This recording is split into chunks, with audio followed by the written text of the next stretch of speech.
بسم اللہ الرحمن الرحیم۔ رب اشرح لی صدری ویسر لی امری واحلل عقدۃ من لسانی یفقہوا قولی۔ ہم ایک آج نیا سلسلہ شروع کر رہے ہیں، وہ ہے داستان ہائے قرآن، قرآن کی داستانیں۔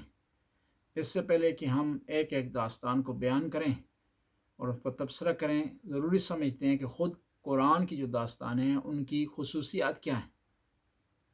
حقائق کو بیان کرنے کے مختلف طریقے ہیں، جن میں نثر ہے، نظم ہے، ڈائریکٹ حقیقت بیان کی جاتی ہے، اور ان میں سے ایک طریقہ یہ ہے کہ آپ داستان کی صورت میں کسی حقیقت کو بیان کریں اور اس پر تبصرہ کریں اور اس سے سبق آموز پہلو اور نتیجہ نکال کر لوگوں کو بتائیں۔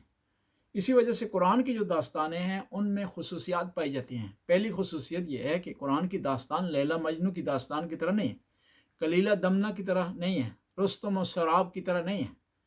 قرآن کی داستان قصر و شیرین اور فرحات کی طرح نہیں ہے۔ قرآن کی داستان ہیر اور رانجھا کی داستان کی طرح نہیں ہے۔ قرآن کی داستان میں افسانہ نہیں پایا جاتا، حقیقت پائی جاتی ہے۔ آدم کا ذکر ہے، اس کی داستان ہے، تو حقیقت میں ایسا واقعہ ہوا ہے۔ نوح کے طوفان کا ذکر ہے تو طوفان واقعہ ہوا ہے، ان کے بیٹے کا تذکرہ ہے تو واقعہ ہوا ہے۔ اسی طرح جو ہے جالوت کا واقعہ ہے، طالوت کا واقعہ ہے، داؤد کی تذکرہ ہے، حضرت سلیمان کا تذکرہ، اور وہاں پر ان کی جو تاریخ میں حقائق آئے ہیں ان کو بیان کیا ہے قرآن نے۔ پس قرآن کی داستانیں، کہانیاں افسانے نہیں بلکہ حقیقت پر مبنی ہیں۔ دوسری خصوصیت قرآن یہ ہے کہ قرآن نے پوری داستان بیان نہیں کی۔ کیوں؟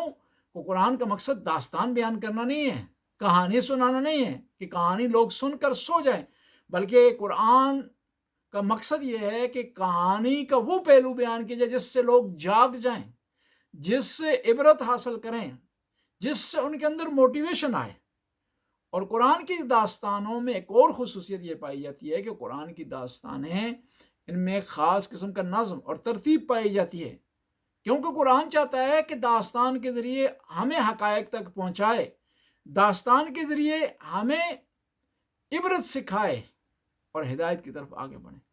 انشاءاللہ میں سلسلے کو ہم نے شروع کر دیا، اور انشاءاللہ ہم حضرت آدم کی داستان سے شروع کریں گے، اور قرآنی داستان ہر سیشن میں ایک داستان بیان کی جائے گی۔ آج صرف مقدمے کے طور پر آپ کی خدمت میں پیش کیا ہے تاکہ آپ کے ذہن میں رہے کہ قرآن کیا کہنا چاہتا ہے، قرآن داستان کے ذریعے کس طرح لوگوں کو ہدایت کی طرف لانا چاہتا ہے۔